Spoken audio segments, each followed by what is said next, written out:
Karena orang yang sama-sama ke jalur hakikat tetap punya alamat, tetap wonten simahum fi wujuhihim min atharis sujud. Cara pandangnya mesti sama. Lalu kalau nanti ketemu murid, ya artinya yang ikut aliran Siti Jenar, dia ada sholat, ada apa, hidup di satu tempat gitu. Padahal dia bisa baca ihya. Dulu pernah mondok di Mekah, pernah di Irak. Itu ya meresahkan para kiai. Kemudian sebagian mereka minta saya suruh ketemu. Ya walhasil kalau ketemu pertama ya. Jenengan Gus Bah, tapi zaman roh jenengku teu pernah tak arani muka sapa. Nggih biasa mawon. Kula ora usah kenal jenengan nggih kenal. Dadi kula nggih biasa mawon. Lah niku pernah ngajari ajaran nggih. Saya Gus ning donya tak enteni mau turu-turu ngenteni mati ngono lho Gus kok repot. Ijaban kula terus enak. Sampai sare wong hakikat wong ngenteni mati barang. Ya mati yo saiki iku. Ora usah ngenteni saiki padha-padha wis napa? Wis mati. Ya saiki wis padha-padha wis urip. Wis padha kabeh. Nah, cara ilmu hakikat itu kan terus sama semua. Napa? Sama semua. Tadi makanya itu tadi. Kalau baleni malih, logika hakikat itu begitu ya. Roh itu ditiupkan oleh Tuhan ke kita. Kemudian roh karena ikut alam fisik, alam jasad, roh ngalami yang kita alami. Nggih. Ketika roh ngalami yang kita alami, dia tersiksa. Nah, ketika roh sudah terpisah dari jasad yang mengekang, yang memenjara ini, dia senang terus kembali ke Tuhan. Ini disebut innalillahi wa inna ilaihi. Lah jasad ini kemudian menurut ilmu hakikat enggak ada gunanya sama sekali total. Hilang ditelan tanah. Lah kalau begitu jasad ini nak mbok agul-agulan.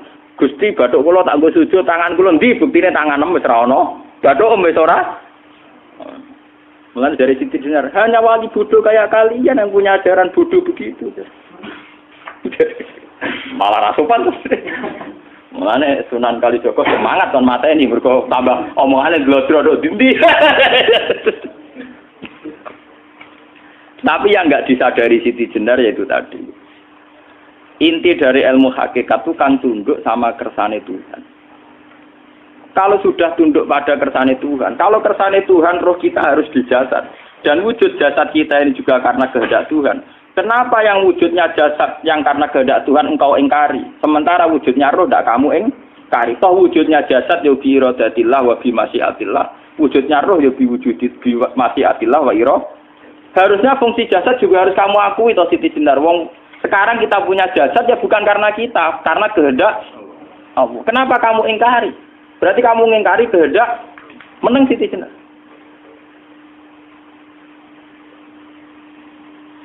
Makanya hakikat yang pertama Semi itu pasti khayal. Lah Siti Jenar itu hakikatnya baru yang sampai khayal itu. Sehingga dia tersesat. Sebetulnya kalau sudah hakikat beneran itu tidak perlu khayal begitu. Artinya tidak perlu khayal jasad kita sing senajan ora ana gunane ini. Tetap piye wae wujudnya karena kehendak Allah. Juga kita harus terima. Apapun kekurangannya, apapun kenaifannya, ironisnya harus kita terima. Ini sebagai bentuk penerimaan kita pada masyiatil. Begitu juga keadaan roh kita sebagai penerimaan atas masyiatil. Meskipun ada teori-teori roh yang lebih valid. Lebih valid misalnya begini. Kanjeng Nabi itu suatu saat ininya terputus karena perang Uhud. Itu Kanjeng Nabi dia dolanan drijine ini. Napa cara napa jari jemari ini Nabi putus. Dia dolanan. Jadi Nabi sendiri kadang sering ngajarkan ilmu hakikat.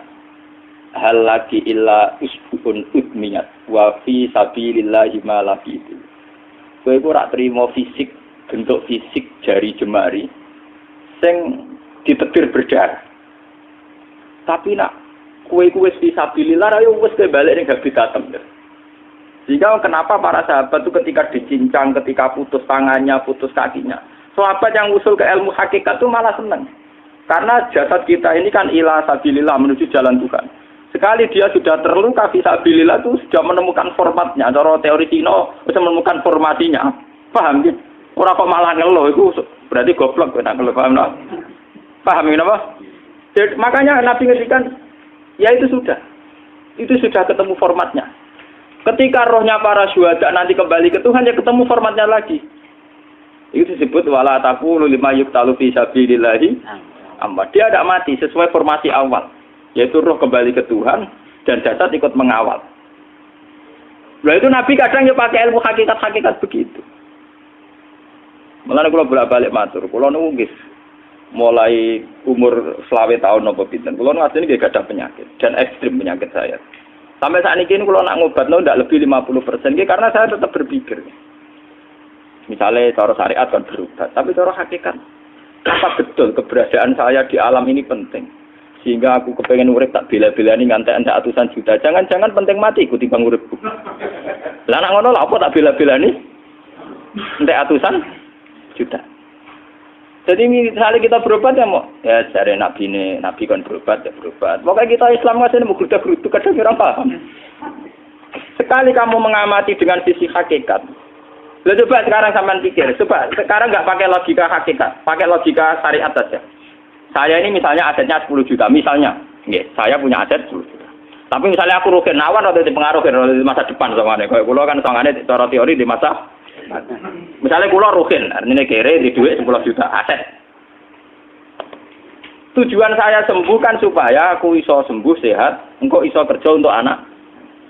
Tapi karena saya sakit nanti operasi entek 10 juta. Operasi ndak 10 juta. Wong aku repair mesti iso marisi anak. Apa meneh nek dhuwit 10 juta tak ada nggo berobat malah jelas ra iso marisi. Lah nek ngono penting matiku ya dibanding 10 juta. Karwan iso diwaris langsung. Sementara nek aku mari dibiayai 10 juta rong mesti mari 10 juta mesti entek.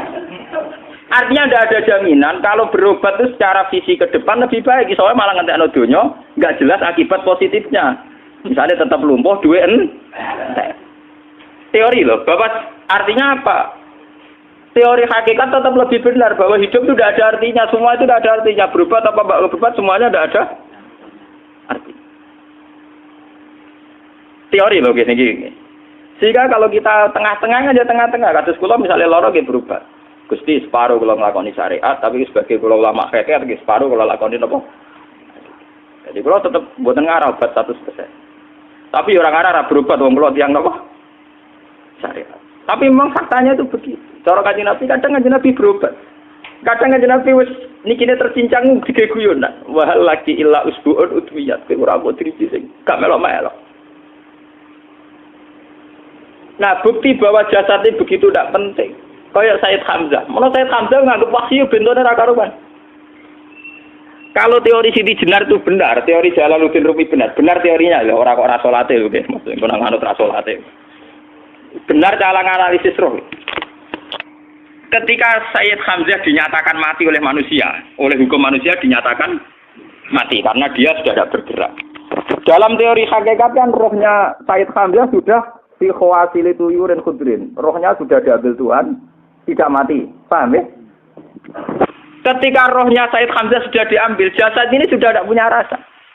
Sekarang secara syariat kasat mata kita tahu, wong jasad nak diinfus, di sayat-sayat dioperasi ora kroso. Apa meneh saiki ruhe wis bisa. Lah ya jasad itu cek gampange, dioperasi dibius saja terus tidak kerasa. Apalagi rohnya sudah diambil. Lah saiki bayangkan, ketika Sayyid Hamzah itu sudah di atas. Niku kira-kira dulu wahsi ra wong bentuk. Lho wong kok baca igabus. Ketika jasad benar-benar tidak penting, kemudian jasadnya Sayyid Hamzah kan dicincang oleh wahsi. Ketika rohnya sudah diambil kan Hamzah tidak merasakan. Berarti Sayyid Hamzah guyu-guyu wahsi. Wahsi cek bentuk nih gabus dicincang. Paham nggih? Lho niki tenan. Artinya ketika pandangan manusia iba kepada Sayyid Hamzah karena dicincang, dimutilasi oleh wahsi.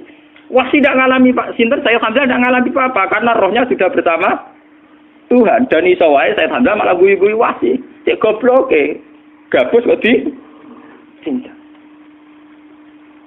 Lah nak ngono rak mirip, makanya nggih. Dalam hal ini itu dalam teori roh itu sebetulnya Siti Jenar tidak sesat dalam teori roh. Tapi jangan katakan itu penemuannya Siti Jenar. Siti Jenar itu terlambat. Sebelum itu ada Husain Al-Khallas. Sebelum itu ada Jalaluddin Rumi. Sebelum itu juga ada sahabat, ada nabi. Cuma cara aplikasinya Siti Jenar melenceng. Jadi jangan katakan kok tak kampus-kampus. Itu pendapat Siti Jenar itu malah goblok meneng. Siti Jenar itu sanut, paham nggih maksud apa? Wis sanut. Nah, teori yang sama terjadi pada Yesus Kristus. Ketika Yesus misalnya secara lahir dicincang, dimutilasi, diapakan oleh orang Yahudi. Sebetulnya rohnya dia sudah bersama Tuhan, kembali ke Tuhan Bapa, nah cara Kristen. Nah cara Islam ya balik ning pangeran. Andaikan itu iya, itu ya tidak ada masalah karena hakikatnya dia tidak dicincang, tidak dibunuh. Andaikan iya, tentu menurut Islam yang dibunuh Yudas atau siapa itu yang masuk bialah. Tapi sama sebetulnya teorinya sama. Kalaupun iya tidak ada masalah. Oke, kalau misalnya Nabi Isa karena ada kontroversi menyangkut dia atau Yudas. Sekarang yang Zakaria dan ya Zakaria itu dicincang betul oleh orang Yahudi, matinya dimutilasi. Tapi dia tidak apa-apa. Karena ketika beliau dicincang, rohnya sudah diambil. Ini rungono tenan kan. Ben kira untuk kendel mati paham kan ya. Dadi maksudnya niku kula ajari nak mati itu tidak problem nggih. Niki kalau urip mati lho. Dan ini bersamaan paham nggih. Kaitan la ilaha illallah ini nanti semuanya sama kaitan sama apa? La ilaha illallah. Ini nanti ujungnya sama dengan la ilaha illallah. Begitu juga seterusnya. Misalnya Yahya kalian sinten? Zakaria. Ketika Tuhan ditanya, jadi tenggene alam malakut pengiran ditakok, ya Allah, Yahya dan Zakaria itu kan hamba pilihan engkau. Ketika dicincang kok jenengan biarkan. Endi Yahya Zakaria dicincang? Aku iku ora goblok jare pengiran. Sedurunge dekne dicincang jasate ruhe sak jupuk. Dadi dekne ora krasa blas. Begitu juga yang tafsir-tafsir sampean lihat wa Maryama. Sayyidah Maryam yang istrinya Fir'aun. Itu kan dia iman sama Nabi Musa Asiyah, ya Asiyah imro'ati napa? Fir'aun. Asiyah imro'ati Fir'aun, ya.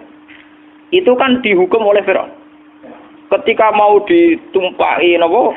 Batu besar. Iku Allah ketika di pangeran, ya malaikat maut, cepat ambil rohnya sebelum dihunjami batu besar. Terus rohnya diambil. Sebab itu dalam hukum Tuhan, Tuhan itu tidak merasa bahwa Tuhan membiarkan Asiyah, membiarkan Hamzah, membiarkan Yahya, membiarkan Zakaria. Dalam hukum Tuhan, semua orang ini roh-roh terhormat.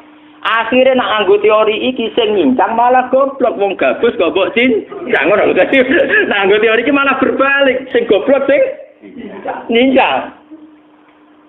Paham?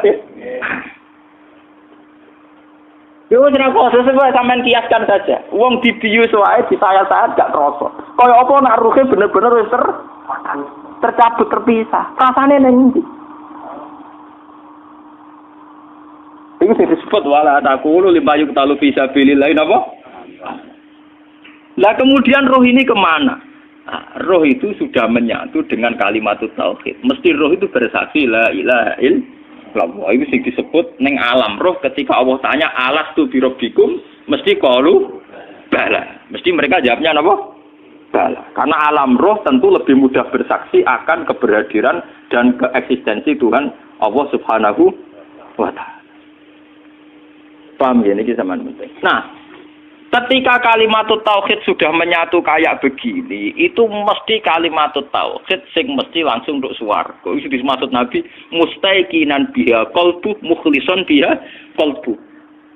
Ati itu qalbu kan nggak bisa kamu artikan jantung atau liver kayak teori modern sekarang. Misalnya qalbun itu apa?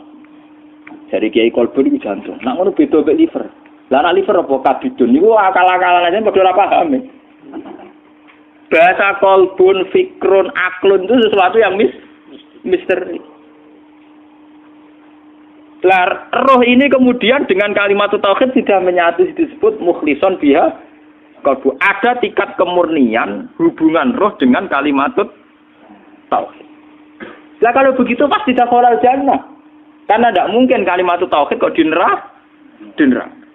Lah ini ngomong masalah-masalah hakikat.